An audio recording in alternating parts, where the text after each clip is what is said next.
everybody, me and Dean back at you with another video, and today we are starting on the Rosés. As you can see, a lot of them have already arrived. There's more coming too.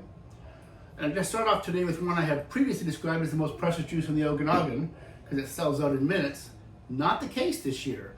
Apparently they finally made so much of it that it wasn't a huge run on it. In fact, I was down in Vegas when this was released. I had missed the release date.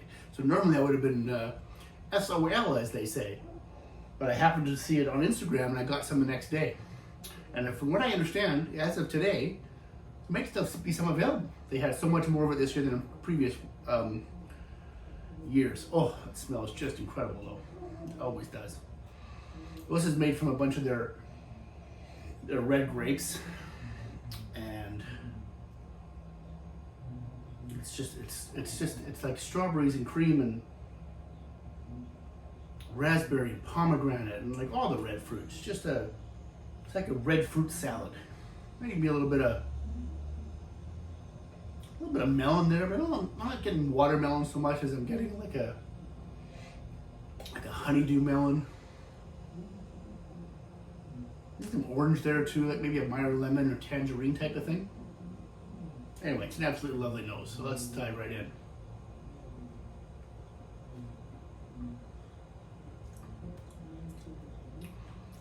It's the same as it is every other year. Delicious. Wow.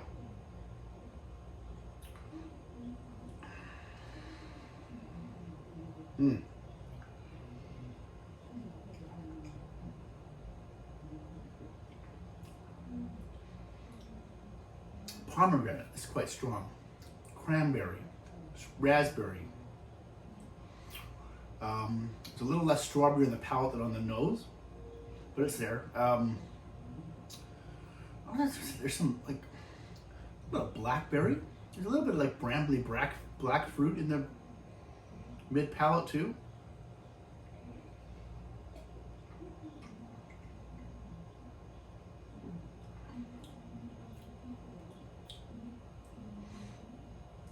Yeah. Oh, it is.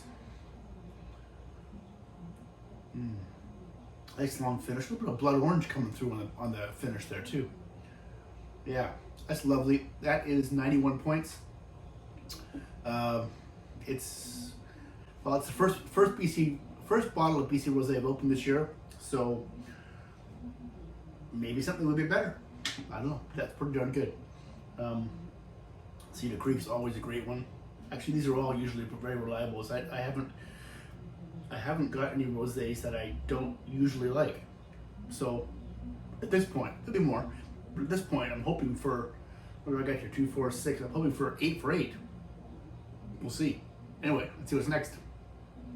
Okay, so about to do wine number 2. But first, I'm going to give you a little bonus review. A winery I don't think I've ever mentioned on this channel, but I have in my regular blog, and that's Whispering Horse, which is in Chilliwack.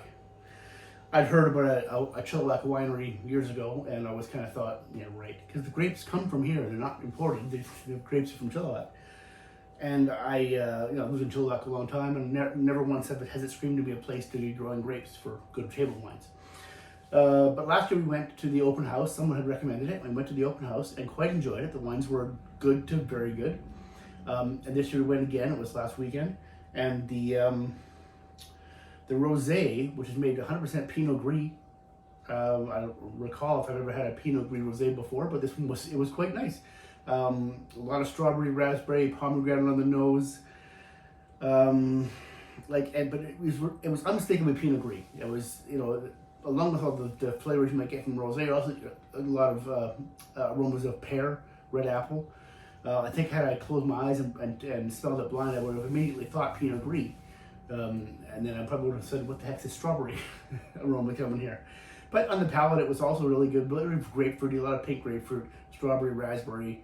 And the thing I thought was interesting about it seemed to be a little hint of salinity, which doesn't make an awful lot of sense because there's no sea within a gazillion miles of this. I guess the Pacific Ocean in Vancouver would be the closest body of water that would have any salinity to it.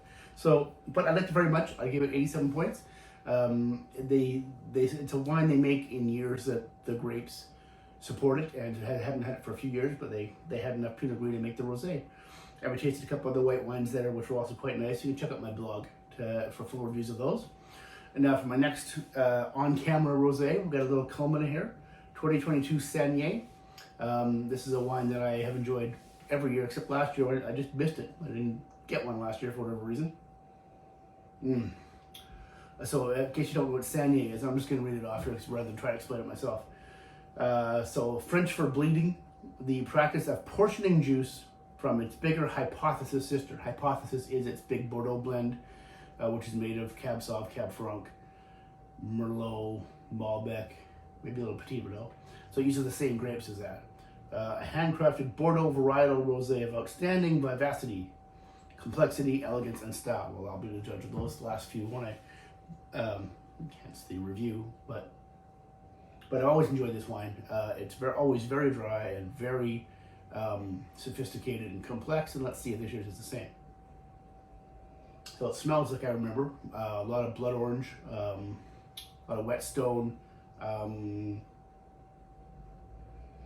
lemon zest, tangerine,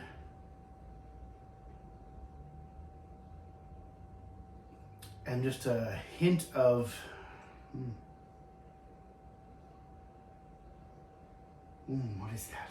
It's a melon. It's like I feel like it might be cantaloupe. Honeydew melon, I never know the difference. Well, let's taste.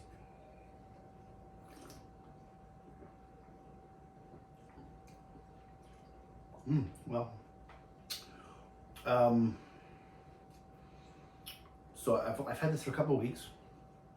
So it's only been in bottle for a month. It's a little hot. Just a tiny bit of alcohol shining through there. Tastes like blood orange, like strawberry, like a little bit of pomegranate.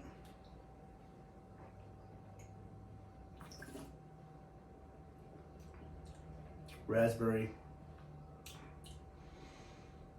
little pink grapefruit,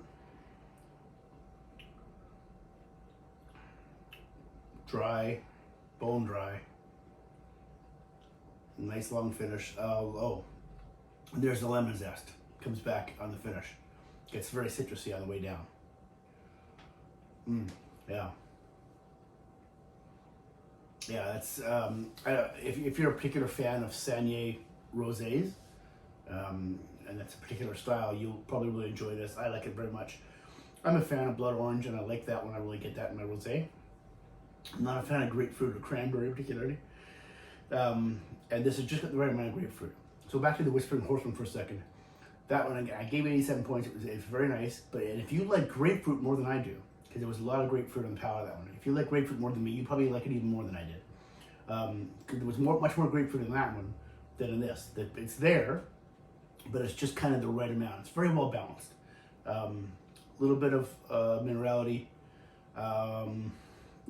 Yeah, medium plus to long, probably long finish as the rosé goes. It's really nice. So yeah, that's a good wine. Yeah, that's delicious. That gets 90 points. That is very good. I hope I have a handful of rosés that are better than that this year. So far, we've had a pretty good rosé tasting. Let's see what's up next. Okay, 2022 La Stellina Rosato from La Stella is our next choice today. This has been one of those that's kind of been up and down, and I shouldn't say that, it's always been very good. But it was probably 4 years ago, maybe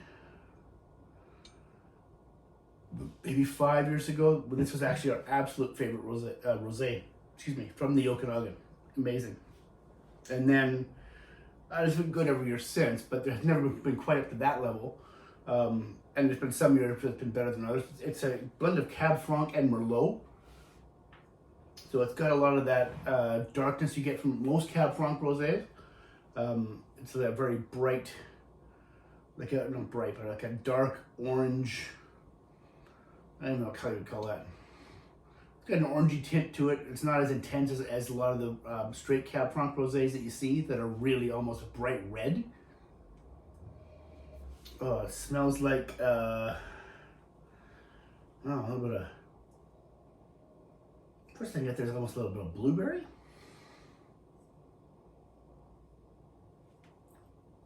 a little bit of raspberry. Kind of medium minus intensity in the nose. It's not as intense as some of the others we have. A little bit of citrus there too. Maybe like it's grapefruit, bit of grapefruit pith. Okay, so it's not singing to me at this point. Let's taste it and see if it sings on the palate, which is really where it's most important, right?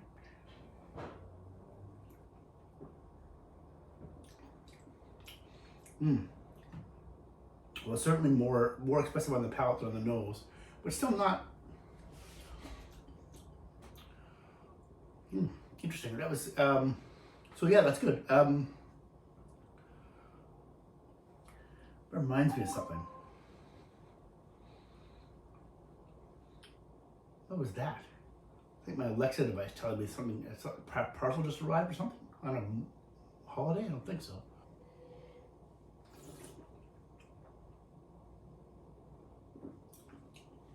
So that's quite interesting. So it doesn't actually give me the percentages on the back of the bottle. I can look that up.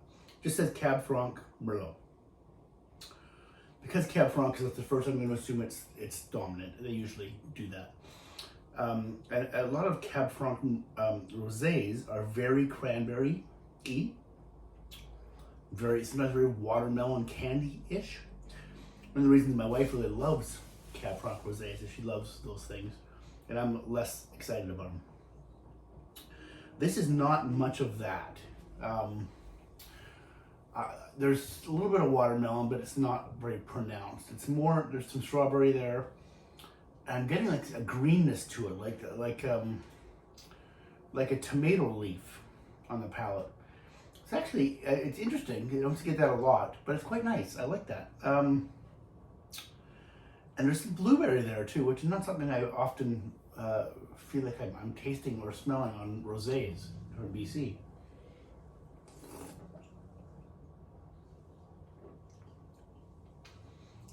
Yeah, and there's the lemon zest.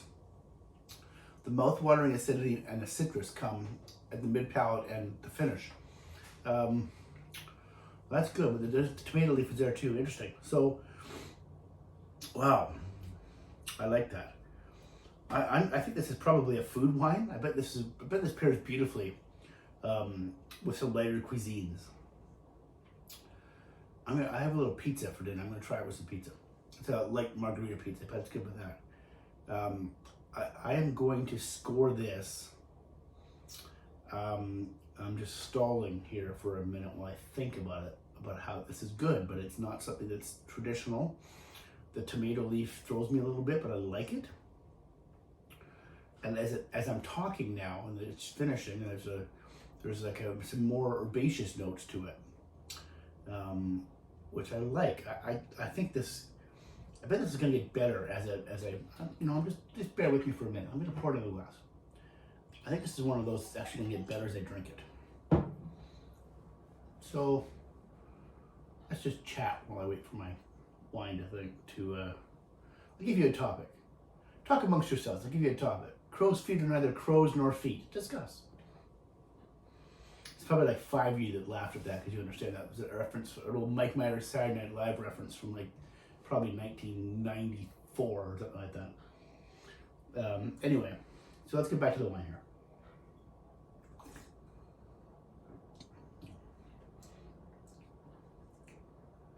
Yeah, so strawberry, raspberry, and a hint of watermelon. Not like watermelon Jolly Ranchers, it's not in your face, but strawberry, raspberry, a little bit of watermelon, tomato leaf, blueberry. And the citrus comes up in the mid palate and the finish. And it's a medium plus to long finish. That's a nice wine. That's the best Lastalina Rosato in a few years at least. I am going to score that a lovely 90 points. That is really nice. Yeah, I enjoy that quite a bit. I'm going to see how this goes with pizza. I bet it'll be nice. All right, so let's see what's next. All right, this will be the last wine of this video, and there's lots more rosés to come, but I don't want this to be a 2-hour video. So, 2022 Veil Rosé from Le Vieux Pain. We just tasted La Stella's. which I think was the best La Stella one for a while, a couple of years at least. Let's see if this one is as good. This used to be one of my favorite rosés in the Okanagan. The last couple of vintages didn't really do it quite as much for me. They're still good, but they weren't quite as good as before. Let's see if we've got a comeback here. It smells good. It smells like, I always find, at least last year I remember finding it smells like a Cab Franc rosé, like candied watermelon and like cranberry and like it's sweet and fruity like that, but it's 100% Pinot Noir. But it's more orangey than you would expect from like a Pinot Noir rosé. Like Cedar Creek's Pinot Noir rosé is very pink, and this was very orange. It's lovely color. It's like a blood orange color, really. It's been about a year. Really, I just read this. 23 hours on the skin. A year. Yeah, it's sitting on the skin for a year. No, 23 hours on the skin. Press method, 5 months in stainless steel. So those are your deets. That's nice that they provide that for you on there. I like that. Love you pans.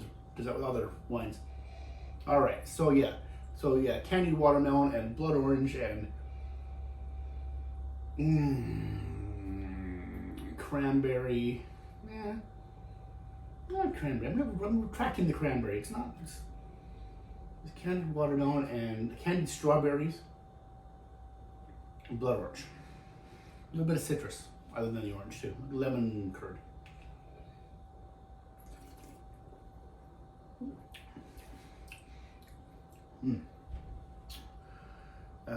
Yeah, so not as good as La Stella for me. It's good. Bone dry, which is fine. Oh, there we go. I get a little, second taste is a little better than the first. A little bit, get like a blood orange / Meyer lemon, a little bit of tangerine, kind of a few orangey flavored fruit, and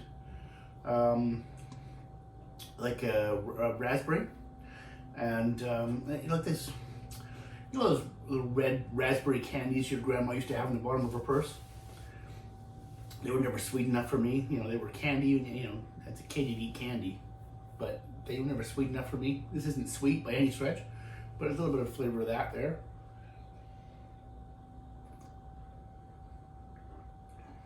It's almost like a tiny hint of rose water as well, and floral characteristics on the palate. So interesting. Can I have one more sip? Because the first sip, and then the second sip better, and the third sip a little better too. So maybe this one just needed to be opened for more than 25 seconds. You saw me open it and pour it. Let's give it a really good swirl. Let's see.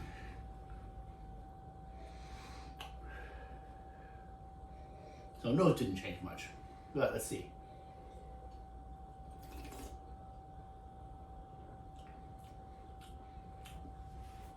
Yeah, I still prefer the La Stella one to this by quite a bit. I think I would score this 87 points.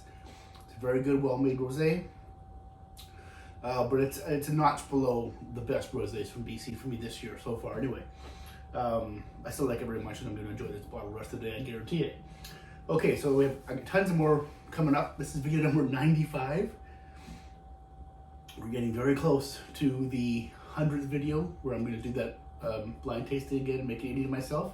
And hey, I know that's what you're here for, and I get it. That's what I would be here for too. So there's obviously going to be at least one more rosé video before that, because I've got 6 or 7 more to taste, including 2 from 7 Directions, which is a winery that I'm completely unfamiliar with. But I've got a bottle of each because I've heard great things about it. Some people who's really just go crazy for it. And the color's remarkable. And I'll show that one to you in the next video. So like 2 of those, I still got Quail's Gate, I think, and both the Cedar Creeks are in. I've got 2 Cedar Creeks. So there's at least those 5. What I don't have yet is anything that's not from BC, and by the time, probably 3 of these videos there usually is, scattered throughout the year. I do like to have some rosés from Provence. And of course I can go get rosé from Provence from the liquor store right now, but I try to keep it in 2022 rosés, and they come in quite a bit later.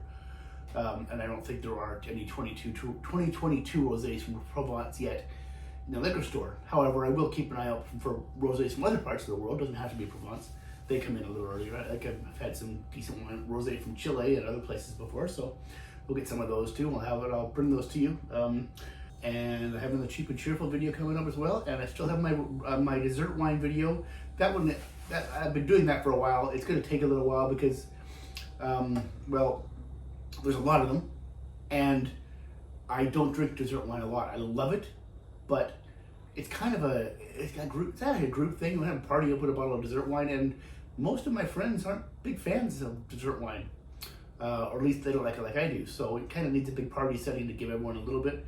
I've got some Sauternes, I've got some Sangiovese dessert wine from Italy. I've got a couple from BC, which are, if you're watching my blog for the 10 years I've been doing it, I only ever given 2 wines 100 points. They're both BC ice wines, because I love ice wine and they were spectacular.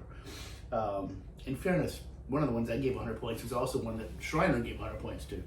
I know Schreiner tends to be inclusive in his reviews, and I'm fine with that. But it was perfect. In Camille, 2014 or something like that. Anyway, and the other one was a Tantalus Riesling ice wine, which they stopped making. That was heartbreaking. But they made some more this year. For the first time in, I want to say 5 or 6 years, they brought it back. So I don't have any of that yet, but I'm going to try to get some, because it is pretty amazing. And there's lots of other exciting stuff coming up. So please give this video a like if you enjoyed it, and if you didn't enjoy it, don't. And subscribe to the channel if you haven't already, please. I really appreciate that if you do that. And until next time, drink great wine. See you soon.